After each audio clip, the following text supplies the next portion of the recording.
शुक्रवार के दिन बेलपत्री के वृक्ष के नीचे बैठकर और बेलपत्री की ओर मुख कर घी का दिया लगाकर महामृत्युंजय मंत्र का स्मरण कर लेने पर धीरे धीरे धीरे धीरे धीरे धीरे वो रोग समाप्ति की ओर आता चले। शंकर पर जल चढ़ाने पर 3 दोष समाप्त हो जाते हैं। पहले नंबर का वास्तु दोष, दूसरे नंबर का पितृ दोष और तीसरे नंबर का काल सर्प दोष। ये 3 दोष शिव पर जल चढ़ाने से समाप्त हो जाते हैं। पितृ प्रसन्न होते हैं, पूर्वज आनंदित होते हैं। हमारे घर की बेटी आज शिव की आराधना कर रही है, हमारे घर की बेटियां हमारे शंकर की आराधना कर रहे हैं, शंकर की स्तुति कर रहे हैं। हमें मान लो 2 शिवलिंग है तो फिर करना क्या है, उसका क्या करें। शिव महापुराण की कथा कहती है एक शिवलिंग को आप भगवान शंकर का नर्मदेश्वर स्वरूप मान लो और एक शिवलिंग को आप काशी का विश्वनाथ का स्वरूप मान लीजिए और उसकी सेवा में लगे रहिए। इसका मतलब ये नहीं है कि 2 शिवलिंग है तो आप उठाकर उसको पीपल के पेड़ के नीचे रखिए आओ या मंदिर में रखवा दो या कहीं रखवा दो। नहीं, जैसे घर में जो बच्चा रहता है उसको हम किसी को दे नहीं सकते, माँ बड़ा पक्का मन बनाना पड़ता है तब जाकर अपने बच्चे को किसी को देती है, नहीं तो मायके तक छोड़ना पसंद नहीं करती अपनी औलाद को माँ। तो हम हमारे भगवान को कैसे छोड़ दें, हम हमारे परमात्मा को कैसे छोड़ सकते? नहीं, हम उस परमात्मा को नहीं छोड़ सकते। हम कैसे त्याग दें? शिव महापुराण की कथा कहती है अगर शिवलिंग 2 हैं, ठाकुर जी 2 हैं, 2 गणेश जी हैं आपके घर में, तो इसका मतलब ये नहीं कि आप उठाकर कहीं रख के आ जाओ, उनको छोड़ कर जाओ। नहीं नहीं, अपने घर में रखो, सेवा करो, अर्चना करो। हैं, हो सकता है बाबा की कृपा है, वंश बढ़ रहा है, बाबा का उसमें कोई दिक्कत नहीं। पर हाथ कर कर अगर घर में एक ठाकुर जी हैं तो ज्यादा ठाकुर जी लेकर मत आओ, आपके घर में एक शिवलिंग है ज्यादा शिवलिंग लेकर मत आओ। बाजार जाते हो ज्यादा वस्तुएं भगवान के लिए श्रृंगार लाओ, भगवान की सेवा का सामान लाओ, पर ज्यादा भगवान हमको लेकर। शुक्रवार के दिन पानी के लोटे में, जल के पात्र में थोड़ा सा दूध डालकर 5 काली मिर्ची डालकर शंकर को समर्पित करते रहो तो जिंदगी में कभी घर के अंदर कोई बड़ी बीमारी प्रवेश नहीं कर सकती, कभी जिंदगी में नहीं। पुराण की कथा कहती है यदि राहु है, केतु है, शनि है, मंगल है, बुध है, शुक्र है, शनि है, आपको कोई भी ग्रह परेशान कर रहा है, आपके जीवन में कोई ग्रह अगर अनिष्टकारी है, आपके जीवन में अगर कोई ग्रह अनिष्टता प्रदान कर रहा है तो निवेदन है शंकर के मंदिर में जो कलश लेकर आप जाएं, जल लेकर जाएं, उस कलश में मात्र अक्षत के 2 दाने डालकर ले जाएं, मात्र 2 अक्षत के दाने, पूर्ण अक्षत भगवान शंकर को समर्पित करें। और बाबा भोलेनाथ को जब हम जल समर्पित करें तो राहु, केतु, मंगल, शनि, शुक्र, बृहस्पति जितने ग्रह हैं सब अनुकूल हो जाते हैं महाराज। लोग कहते हैं हमारे यहाँ महाराज जी ऐसा मंदिर है, हमारे गांव में ऐसा मंदिर है, 100 साल पुराना है, हमारे गांव में मंदिर है 50 साल पुराना है, हमारे गांव में मंदिर है 30 साल पुराना है। बोलो बोलो, बोलते कि नहीं बोलते? अरे जम के तो बोलो। लोग कहते हैं हमारे यहाँ मंदिर 50 साल पुराना, हमारे यहाँ मंदिर 80 साल पुराना, हमारे यहाँ मंदिर 500 साल पुराना। मेरा निवेदन है तुम उस मंदिर को देखने के लिए जाते हो, दर्शन के लिए जाते हो कि ये 50 साल पुराना है, 60 साल पुराना है, 100 साल पुराना है। उसी तरह जैसे पुराना मंदिर प्रसिद्धि का केंद्र होता है, कुछ वर देने वाला होता है, उसी तरह हमारे घर में हमारे सास के हाथ के, ससुर के हाथ के, उनकी सास के हाथ के, उनके ससुर के हाथ के घर में जो लड्डू गोपाल होते हैं, जो शंकर जी होते हैं, जो गणेश जी की मूर्ति होती है, जो हमारे घर में भगवान होते हैं, वो भी 100, 150, 200 साल पुराने होते हैं। यदि वो हमको प्राप्त हो जाए और हम उनकी पूजन करना प्रारंभ कर दें तो वो भी हमें वर देना प्रारंभ कर दें, वर देना।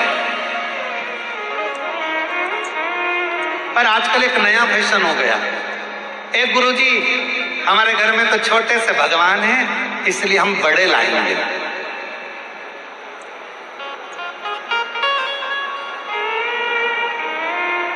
अब घूमने गई मंदिर, कहीं तीर्थ में चली गई, वहां से घर में थे इतने से लड्डू गोपाल और ये बाजार से ले आई इतने बड़े लड्डू गोपाल।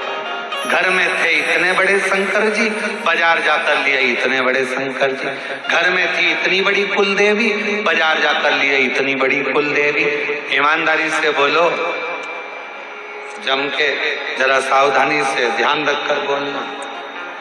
जरूरी नहीं कि बड़ी गोली ही असर करेगी, कभी कभी छोटी सी गोली भी पेट दुखने की पेट बंद कर देती है, और कभी कभी छोटी सी गोली जुलाब की हिला देती है।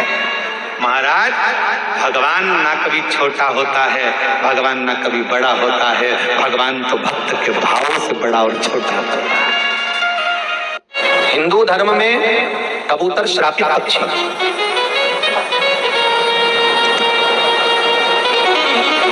कई लोग प्रश्न करते हैं, महाराज जी जब हम वो बाबा अमरनाथ जाते हैं तो वहां पर तो फोटो जो मिलते हैं उसमें तो कबूतर के फोटो हैं।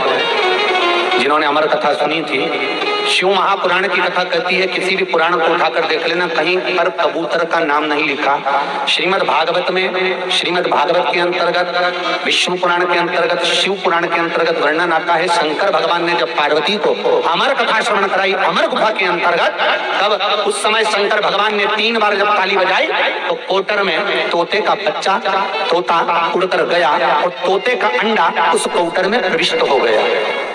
तोते का अंडा जो कोटर में पड़ा हुआ था, उस अंडे के अंदर बैठे हुए तोते के बच्चे ने श्रीमद् भागवत कथा पूरी सुनी।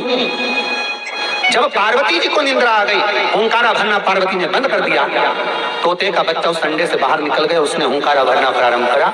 वही तोते का बच्चा भागता हुआ वेद व्यास जी के आश्रम में पहुंचा, पीठिका के गर्भ में बैठा, तब उस बालक का जन्म हुआ जिसका नाम श्री सुखदेव जी महाराज हुआ। ये शास्त्र है। परंतु आजकल बर्फानी बाबा का जो फोटो होता है, शंकर जी का फोटो जो होता है, उसके साथ में कबूतर का फोटो लगा देते हैं। उसका कारण यह है केवल हिंदू धर्म को कहीं ना कहीं भ्रष्ट करना, क्योंकि हिंदू धर्म में कबूतर श्रापित पक्षी, उसकी पूजन नहीं, उसकी पूज्यता नहीं। हमारे यहाँ तोते की पूज्यता है, हमारे यहाँ सुखदेव जी की पूज्यता है। पर कई अधर्मियों ने तोते का फोटो उस बाबा बर्फानी के फोटो में से निकाल कर उन्होंने कबूतर का फोटो फिट कर दिया, जान कर कि देवता तुम्हारा होगा तो पक्षी हमारा होगा। केवल धर्म को भ्रष्ट कर। शास्त्र कहता है कबूतर की बीट जिसके घर की छत पर गिरती है, पड़ती है, उसके यहाँ 1 रुपए कमाओगे, 1.25 रुपए खर्च वाला काम चलता है। पैसा घर में टिकता नहीं है और घर में कोई ना कोई बीमार जरूर रहता है। अगर एक ठीक होगा तो दूसरा बीमार पड़ेगा, दूसरा ठीक होगा तीसरा बीमार पड़ेगा, तीसरा ठीक होगा चौथा बीमार पड़ेगा, पर कोई ना कोई बीमार चलेगा ही। उसके घर में शांति नहीं रहती, अशांति बनी रहती है। घर में 4 लोग भी रहेंगे तो अशांति रहेगी, 2 भी रहेंगे तो अशांति रहेगी। घर से बाहर निकलेंगे तो शांति रहेगी, घर में जैसे ही गए अशांति चलेगी। मतलब कबूतर की बीट उसकी छत पे गिर रहेगी। आप पढ़ते हो और आपको मालूम पड़ गया कि शरीर में मुझे ये रोग हो गया है, मुझे शुगर हो गया है, मुझे बीपी हो गया है, मेरा ब्लड प्रेशर ऊंचा नीचा रह रहा है, कोई भयंकर रोग, मेरे रिश्तेदार को कोई कैंसर जैसा रोग हो गया, किसी को कोई थायराइड हो गया, किसी को कोई किडनी और लीवर में सूजन हो गई, किसी को कहीं किडनी और लीवर में तकलीफ हो गई। तो शिव महापुराण की कथा कहती है, नवग्रह शिव महापुराण की कथा कहती है कि बेलपत्री के वृक्ष के नीचे महामृत्युंजय मंत्र का जाप जो शुक्रवार की शुक्रवार घी का दिया लगाकर करता है, उसके रोग बाबा देवाधिदेव महादेव समाप्त करते चले जाते हैं। ये संजीवनी मंत्र शुक्रवार के दिन भगवान शंकर को शुक्र को दिया था, इसलिए उसकी प्रधानता। शुक्रवार के दिन बेलपत्री के वृक्ष के नीचे बैठकर घृत का दिया लगाकर शरीर में जो रोग है उसका स्मरण कर कर शंकर जी से विनय कर कर, हे भोलेनाथ, आपने शुक्र देवता को संजीवनी मंत्र दिया है, तो क्या आप मेरे को वो मंत्र प्रदान नहीं करोगे? मेरे रोग, मेरी बीमारी, मेरे दुख को आप नहीं हरोगे? शिव से कहो, ये शरीर आपने दिया है और भजन करने के लिए दिया है, स्मरण करने के लिए दिया है, कीर्तन करने के लिए दिया है, तो संभालोगे भी आप। और बेलपत्री की ओर मुख कर घी का दिया लगाकर महामृत्युंजय मंत्र का स्मरण कर लेने पर धीरे धीरे धीरे धीरे धीरे धीरे वो रोग समाप्ति की ओर आता चले जाता। शिव मंदिर में जल चढ़ाने का मौका मिले और आप शंकर जी के मंदिर में जल चढ़ाने के लिए जाएं, या बेलपत्र चढ़ाने के लिए जाएं, या शिव जी की आराधना करने के लिए जाएं,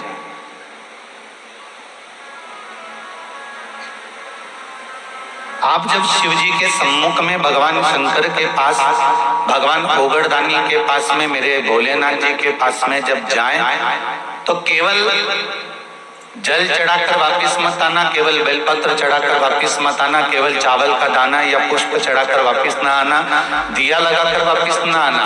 आते आते बाबा भोलेनाथ जी से ये भी पूछ कर आना, बाबा आप मंदिर में बैठे रहते हो, बहुत दिन हो गए आपको बैठे बैठे, चलो आज मैं आपको मेरे साथ लेकर चलती हूँ और मेरे घर तक लेकर चलती हूँ। भले शिवलिंग मंदिर में रहे पर भगवान की ज्योति उसके। ब्रह्मा जी ब्रह्मलोक में रहते हैं, भगवान विष्णु वैकुंठ लोक में रहते हैं, इंद्र देवता इंद्र लोक में रहते हैं। मेरा शिव, मेरा ओगड़दानी, मेरा शंकर, मेरा त्रिकालदर्शी, मेरा कैलाशी, मेरा विनाशी, मेरा शंभु मृत्यु लोक में रहता है। क्या उनको वैकुंठ अच्छा नहीं लग रहा था? क्या शंकर भगवान को वैकुंठ प्रिय नहीं था? क्या शंकर भगवान को इंद्रलोक प्रिय नहीं था? क्या शंकर जी को ब्रह्मलोक प्रिय नहीं था? आप में से कई लोग ऐसे होंगे जिनको टूटा झोपड़ा अच्छा लगता होगा, नहीं तो सब शंकर जी से कहते होंगे मेरा भी मकान बना देना भोलेनाथ।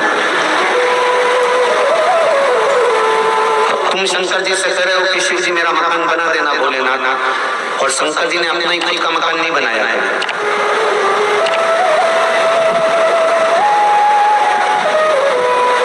पार्वती जी ने कई बार कहा कि एक महल बना लेते हैं, तैयारी कर लेते हैं।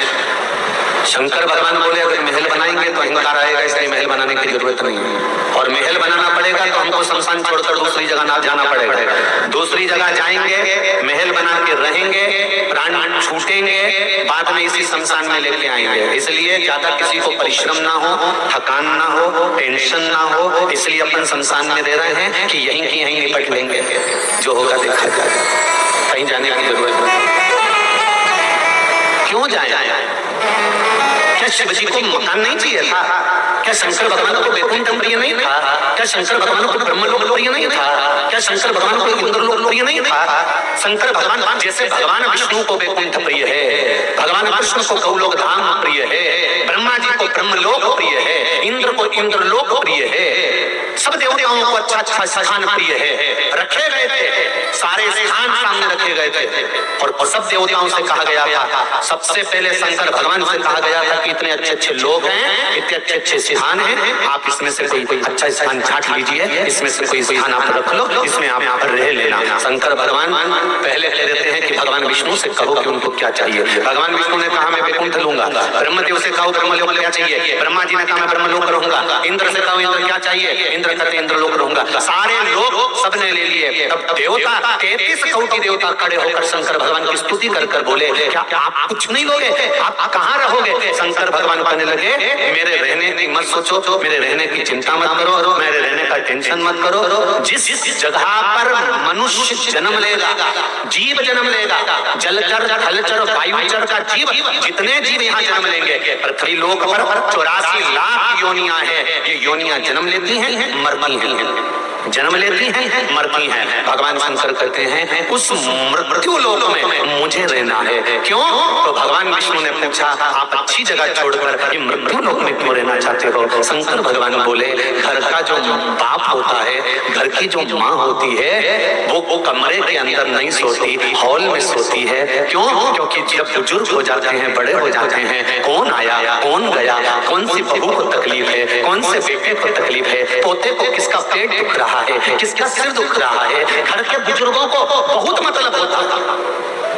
घर के बुजुर्गों को बहुत मतलब होता, मेरे पोते का क्या हुआ, पोता हॉस्पिटल में भर्ती, उसका क्या हो रहा है। तुम्हें कोई देवरानी जेठानी पूछे चाहे नहीं पूछे, पर घर का बुजुर्ग व्यक्ति जरूर पूछेगा उसका क्या हाल चाल है, उसको क्या हो रहा है, ननन का क्या हाल चाल है, नंदोई का क्या हुआ, उनका क्या हुआ, पड़ोसी को क्या हुआ, उसको बड़ी टेंशन रहती है। तो उसी तरह जैसे घर के बुजुर्ग को घर की चिंता होती है, मेरा देव अधिदेव महादेव है, वो देवों में भी देव महादेव है, देवताओं का भी पिता है वो, कईयों का दादा है वो, तो वो उसको सारे पृथ्वी की सारे लोग की चिंता है। एक नारी को, एक पुरुष को एक बल, एक सुंदरता परमात्मा देता क्यों है? कभी आप लोगों ने अंदाजा लगाया? कभी किसी शास्त्रों पुराण में, किसी वेद में, कभी शास्त्रों में अध्ययन किया कि किसी पुरुष को भगवान सुंदरता दिया, बल दिया, किसी नारी को भगवान ने सुंदरता दिया, चतुरता, सुंदरता दी, क्यों दी? उसका कारण क्या है? शिव कथा कह रही है, भगवान शंकर का संवाद कर रहा है, शिव महापुराण वर्णन कर रही है, शिव तत्व कह रहा है। सुगंधा ने अपने शरीर के बल पर ना जाने कितनों को अपने काबू में कर लिया, काबू में तो कर लिया। एक दिन क्या हुआ, अवंतिकापुरी में ऋषियों का आगमन हो गया।